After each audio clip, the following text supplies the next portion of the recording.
ഈ അഴുക്ക പയല് ചെക്കനക്ക് രാഹുൽ ഗാന്ധിനെ വെടിവെച്ച് കൊല്ലണം അത്ര ചില്ലറ പൂതിയൊന്നുമല്ല. അതിനേക്കാൾ രസേ ഇവന് വെച്ചിരിക്കുന്ന കണ്ണാട ഉണ്ടല്ലോ, അത് സോഡാ മൂടിയ ലെൻസാണ്. ഇവനക്ക് കണ്ണ് കാണില്ല. ഒന്ന് ബാത്റൂമിൽ പോകണമെങ്കിൽ തന്നെ തപ്പി പിടിച്ചിട്ട് വേണം പോവാന്, അപ്പിടാന്. ആ മുതലിനാണ് രാഹുൽ ഗാന്ധിനെ വെടിവെക്കണം എന്നുള്ള പൂതി. അല്ല, ഇവൻ്റെ ഒക്കെ ഒരു മെയിൻഡ് സെറ്റ് നോക്കിയല്ലേ. രാഹുൽ ഗാന്ധിയെ പോലെ ഒരാളെ വെടിവെക്കണം എന്നൊക്കെ നവമാധ്യമങ്ങൾക്ക് മുന്നിൽ വന്നിരുന്നിട്ട് വീമ്പത്തം പറയാനുള്ളത്.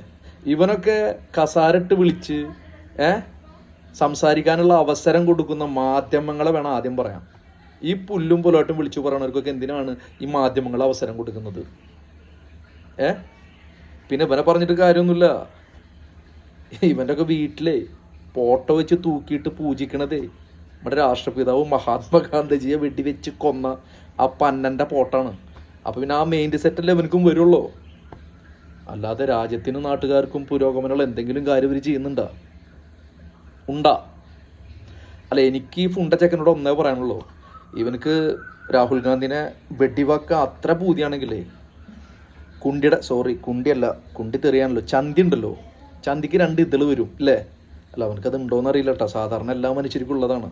അപ്പോൾ ആ 2 ഇതളുമ്മേ നിന്നിൽപ്പെട്ട ആരെങ്കിലുമൊക്കെ വിളിക്കുക, ബുദ്ധിയില്ലാത്ത കൂട്ടാണല്ലോ നീ ഉൾപ്പെടെ, എന്നിട്ട് അവരെ കയ്യിൽ കളിത്തോക്ക് കൊടുക്കുക. എന്നിട്ട് നിൻ്റെ ചന്തിയുടെ 2 പൊളിക്കും നോക്കിയിട്ട് ഇങ്ങനെ ടപ്പേന്നിങ്ങനെ വെടിവെച്ച് പൊട്ടിക്കുക. അപ്പം നിൻ്റെ കുറച്ച് കടിയാണ്ട് മാറി കിട്ടും. ഇനി കടി മാറില്ല എന്നുണ്ടെങ്കിൽ നല്ലൊരു നാടൻ കോഴിനെ മേടിക്കുക. എന്നിട്ട് നിൻ്റെ മൂലത്തിൽ നെല്ലിട്ടിട്ട് ആ കോഴിനെ കൊണ്ടിട്ട് കൊത്തിക്കുക. അപ്പം നിൻ്റെ ആ കടിയ മാറി കിട്ടും. അഴുക്ക് പയലേ.